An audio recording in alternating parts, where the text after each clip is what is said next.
I have breaking news. We're in an energy crisis, and this is going to fucking affect everyone. Today is March 19th, 2026, and yesterday, Israel bombed Iran's natural gas field, the largest natural gas reserve.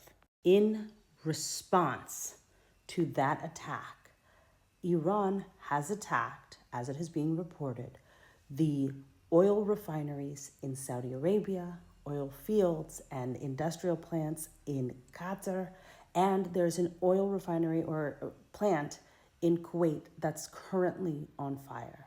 The UK and the US alone, oil futures have gone up 25% in pre-market from yesterday to today. You might say, oh, 25%, that doesn't seem like that much. That's catastrophic. Not only is the Strait of Hormuz, which carries 20% of the world's oil, been down to about a 10-20% rate of barrels going through. So oil prices had already gone up over $30 a barrel. We're now crossing over $110 a barrel as of yesterday. And it's not expected to get better. People are already trying to open their oil reserve stores to try to get prices down at the pump. But gas fuels everything. It's not just about filling up your car.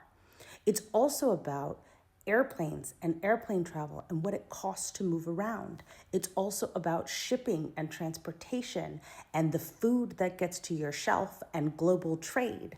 It's also about jobs and industry and costs.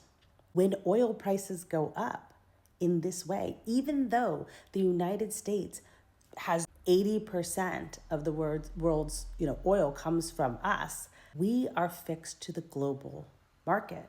So when the prices go up globally, the prices at home go up as well. With the AI revolution that's happening and the job market, people are out of work.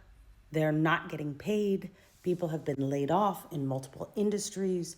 We have an entire war happening, and costs, right, that price of eggs, have gone up exponentially. And now, in one move that the regime leader of the United States even said on his own Truth Social yesterday that he knew nothing about, that he's pissed at Israel. He can't believe that they did that. He knew nothing about that coming, and that they should do no more strikes. That sound like a man who's in control and expects this war to end anytime soon? No. But you know what did happen? There's an emergency meeting in Riyadh of Arab and Islamic leaders as a result of this. This isn't slowing down. And if gas gets so expensive, you're going to see a lot of people who don't have heat in their homes.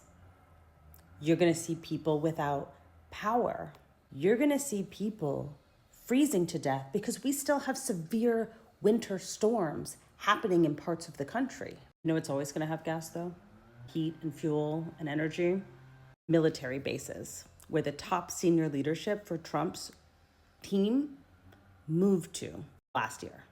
They moved onto military bases, and with your tax dollars, they're spending your money to stay heated because they don't have to pay for the increased gas prices. You do, from the budget.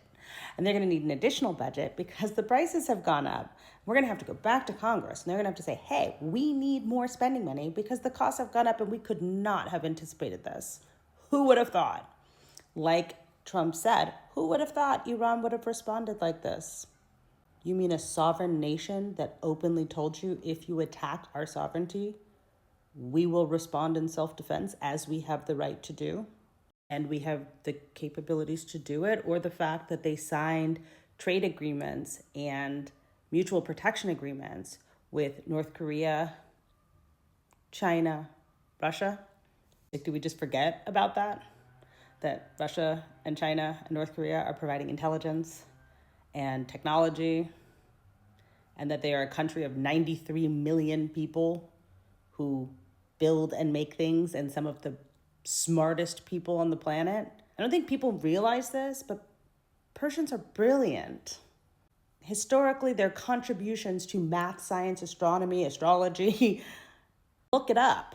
Not all people agree with the leadership that they had or the way the regime conducted itself. When you have 93 people living in country and in whole diaspora, you are correct. Most people are not going to agree with that. But to sit here and say that Iran wasn't going to respond and you couldn't expect that they would respond in this way is just crazy. I mean, it's ludicrous, actually. But I'm getting off topic. The topic is we're in an energy crisis, and there are 3 things that you guys need to be doing right fucking now. First things first, if you still have a gas-only powered car, start thinking of other transportation modes. How can you reduce your reliance or your need to travel? If you got a friend who's got an electric or a hybrid, ride with them. If you have a gas-powered car, fill your tank now, get an extra gas can, get one of those gas tankers. I saw someone online who was talking about they went and got one of those gas trunks and filled it up and left it parked at their house because the cost of it was so much lower than what they know the cost of gas is going to be. And that's not a solution for most people, but that's what people are thinking right now. And that was before these oil fields and natural gas fields were hit. You have to figure out how you're going to get energy somewhere. So get a fucking generator. Get a generator. I'm going to post one down here. This one is a small one. So it should be affordable for a lot of people. And if you still can't afford it, then team up with your friends and your neighbors.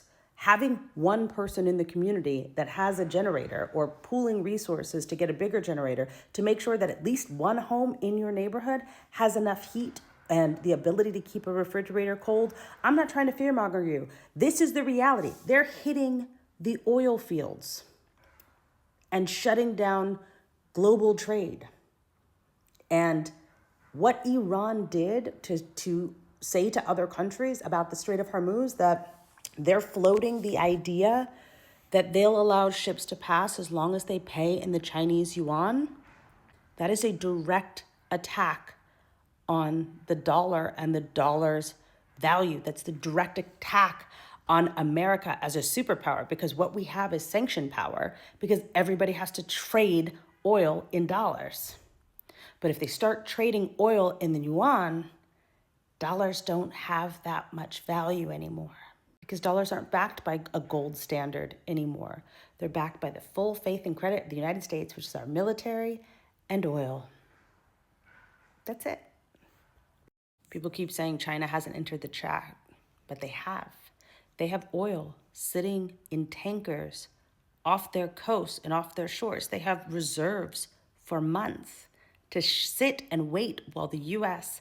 spends and spends and spends. We are running a huge deficit already.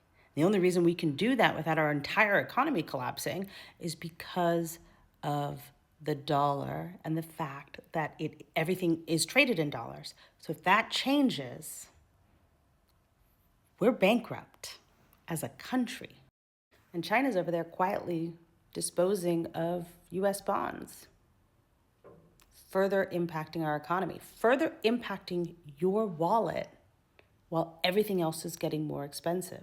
So the next thing is you need to put some money in other currencies. I wrote about it on my Substack in depth. Please go check it out. Comment Substack, go over there, right? Because that's where all the details are. But for now, get a generator. It's down here. Make sure you have some energy. Bad shit is coming, and it's coming faster than you can imagine. So get prepared. Get some food, get some water, get prepared, and as always, stay safe.